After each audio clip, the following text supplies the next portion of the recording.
Thank you so much for supporting మీ SS power of words. అలాగే 15% కంటే ఎక్కువ డిస్కౌంట్ ప్రోడక్ట్స్ను షాపింగ్ చేసినా సరే ఆఫర్స్ దొరకక టైం వేస్ట్ చేసుకుంటున్నారా? అయితే వెంటనే మన టెలిగ్రామ్ ఛానల్ను జాయిన్ అవ్వండి. బెస్ట్ డిస్కౌంట్ ఆన్ ప్రోడక్ట్స్ను మన టెలిగ్రామ్ ఛానల్లో పోస్ట్ చేశాను. టెలిగ్రామ్ ఛానల్ లింక్ డిస్క్రిప్షన్ మరియు కమెంట్లో పిన్ చేస్తాను. మంచి మంచి డిస్కౌంట్ ఆఫర్స్ను మిస్ అవ్వకండి. వెంటనే జాయిన్ అవ్వండి. మరి నీ గురించి తెలియాలి అంటే ఒంటరిగా వెళ్ళు. ఈ లోకం గురించి తెలియాలి అంటే డబ్బు లేకుండా వెళ్ళు. పైకి కనిపించినంత అందంగా ఏ ఒక్కరి జీవితాలు ఉండవు. కొందరు నటిస్తారు, మరికొందరు నెట్టుకొస్తారు. మనిషి అనేవాడికి లైఫ్లో ఏదైనా కోల్పోయిన తర్వాతే దాని విలువ తెలుస్తుంది. అదేంటో, చుట్టూ ఎంతమంది ఉన్నా బాధ కలిగిన ప్రతిసారి సంగీతమే మనసుకి ఆనందాన్ని ఇస్తుంది. నలుగురికి మంచి జరుగుతుందంటే మనం ఒక అడుగు వెనక్కి వేయడం తప్పు కాదు. పరుగెత్తేవారు వెనక్కి చూడకుండా ఎలా పరుగెడతారో, విజయం వైపు పయనించే వారు కూడా ముందుకే కానీ వెనక్కి చూడకూడదు. ఎదుటివారి శక్తిపై ఆధారపడి జీవితాన్ని సుఖమయం చేసుకోవాలనుకునేవారు మూర్ఖులు. ఎవరికో నీవు నచ్చలేదని బాధపడుతూ ఉండకు.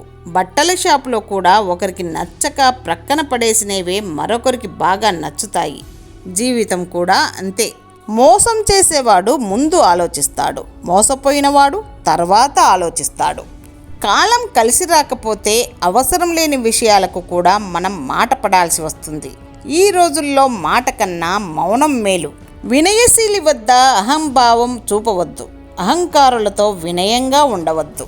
అందం తొందరగా కంటికి పాతబడిపోతుంది, కానీ సౌశల్యానికి మాత్రం ఎప్పుడూ నశించని ఆకర్షణ ఉంటుంది.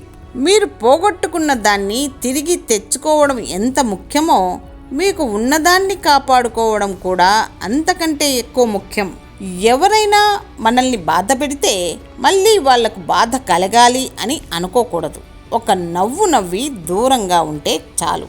ఎందుకంటే మనం వేసే శిక్ష తాత్కాలికమైనది, దేవుడు వేసే శిక్ష శాశ్వతమైనది. తగిలిన దెబ్బనైనా మర్చిపోవచ్చు, కానీ పొందిన మేలును ఎప్పటికీ మరచిపోకూడదు. ఏళ్ల తరబడి నీళ్లల్లోనే ఉన్నా రాయి మెత్తబడదు.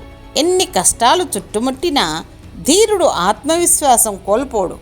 సమయాన్ని సరిగ్గా వినియోగించుకునేవాడికి మిగతా మంచి అలవాట్లు కూడా వాటంతట అవే వస్తాయి.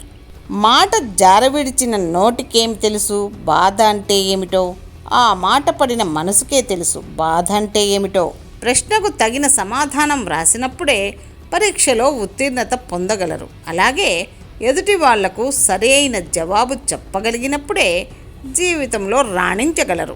10 మంది చెప్పుకునేంత డబ్బు నీ దగ్గర లేకున్నా 10 మందికి ప్రేమను పంచే మంచితనం నీలో ఉంటే నిజంగా నువ్వు ఐశ్వర్యవంతుడివే.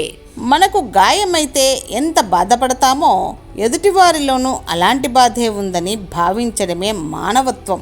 అదృష్టం అంటే ధనం, వస్తువులు ఉండటం మాత్రమే కాదు. చేతి నిండా పని, కడుపు నిండా తిండి, కంటి నిండా నిద్ర, అవసరానికి ఆదుకునే ఆప్తులను కలిగి ఉండటమే అసలైన అదృష్టం. ఎదురుదెబ్బ తగిలినప్పుడు తొందరపడకు. కాసేపు ఆగి ఆలోచించు. జీవితం నీకేదో నేర్పడానికి ప్రయత్నిస్తోందని గ్రహించు. భయం అనే ఆలోచనలు నీ మెదడులోకి రానివ్వకు. ఆ ఆలోచనలే నిన్ను పిరికివాడిలా మారుస్తాయి.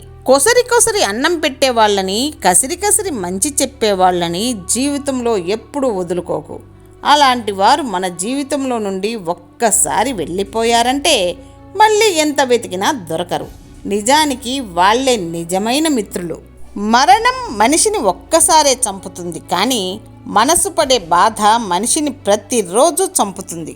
నచ్చినట్టు ఉండేది పుట్టినిల్లు, నచ్చినట్టు ఉన్నట్లు నటింపజేసేది మెట్టినిల్లు. దూరంగా ఉన్నాయని కొన్నింటిని వదులుకోలేము. అవి విలువ కట్టలేని బంధాలు. హడావిడిగా మాట్లాడే 1000 మాటల కన్నా శాంతంగా మాట్లాడే ఒక్క మంచి మాట మేలు. భర్తకి భార్య ఎప్పుడూ బరువు కాదు.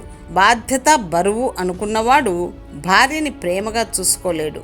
భార్యని భరించేవాడే భర్త.